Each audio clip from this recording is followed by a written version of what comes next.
Hi guys, today I would like to demonstrate you a pretty special headphone that I came across. You get this for free in the hospital. It's meant to watch TV, so you can see the wire is pretty long. You won't disturb others when watching during night or whatever. And although it's pretty cheaply built, it's not different to many other on-ear headphones that I know. So let's simply have a listen how it sounds.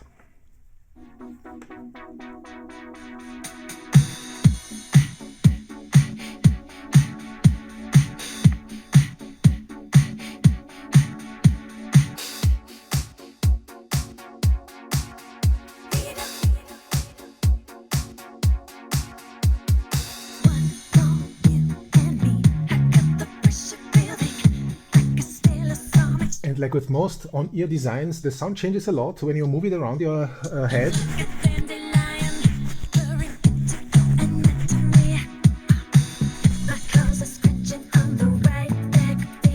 Yeah, but regardless how I put it on, it sounds really crappy. You can hear lots of droning, lots of, well, lack of definition and whatever.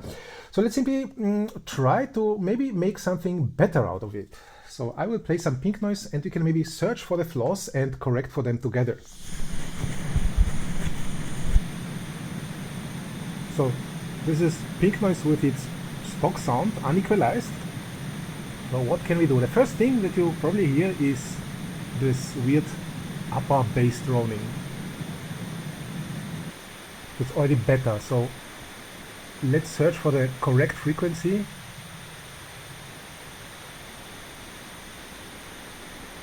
So it seems to be around 150 Hertz.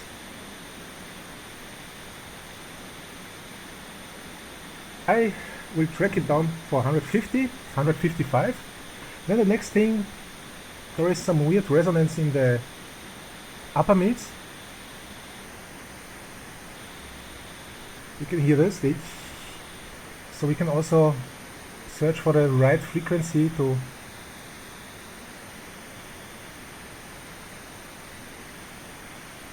I would say it's around 3600.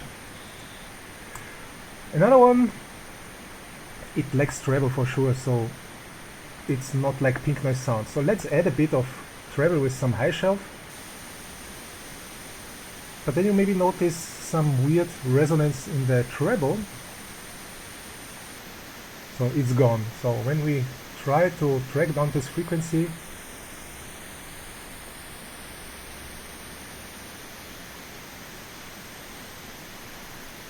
so it's around here, 9250 maybe, 9225.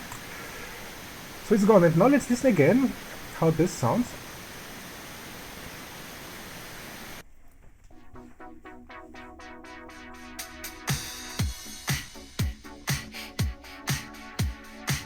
I will switch on and off, but you can hear it's already way better.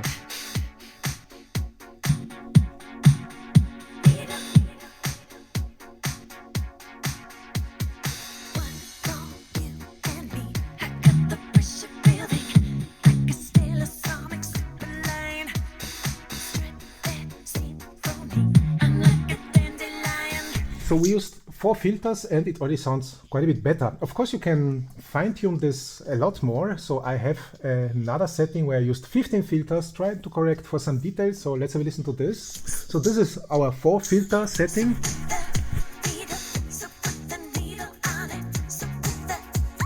And this would be the refined version.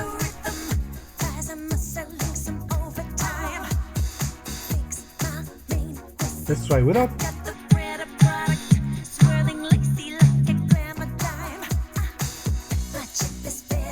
And our simply Q. It's still not perfect, but this already quite a bit better. So I used 15 filters for this. You could maybe add some further ones to improve even more. Of course it's not easy because, you know, the frequency response is pretty wavy, so you probably won't never make it sound as great as some high-end headphone, but I think it still sounds better than a headphone like the Bowers & Wilkins PX7 S3, which gets praise everywhere for being the best headphone. So let's simply compare these two. Let me start some music simultaneously from my phone and from my PC. So more or less. So let's listen to our tuned headphone for free.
So yeah, this is the famous Bowers and Wilkins True Sound.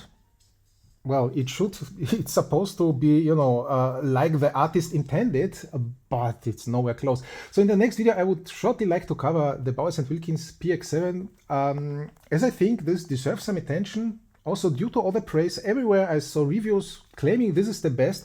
So I really wonder what these people are actually smoking. Yeah, guys, I wanted to show you, you can make some decent sound out of really crappy hardware. So it's really the cheapest that you can get. I mean, they give you this for free. So when yeah, I already tore the pads, the foam pads here, but looking at the driver here, I mean, it's not even cost level. So it's really, really cheap. I think you could even open this and have a look inside, but I didn't quite manage. Let me see. No, it's impossible. So just wanted to show you that even with some crappy hardware, with clever filtering, you can get some nice results out of it. You just need to listen, and of course, measurements help. So I would like to show you some measurement of the raw response. So you can see this peak at 150, 155 Hertz. Also around 3 kilohertz in white is my target, heavily smoothened.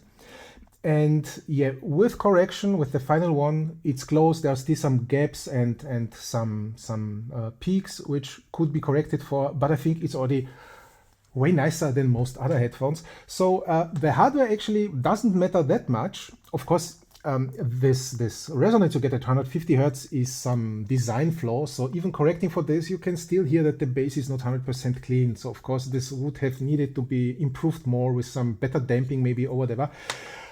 But with filtering, you can get a pretty wavy signal to be close to flat. You just need to know how normal or how flat sounds. And this is what my search was during the recent 2 years.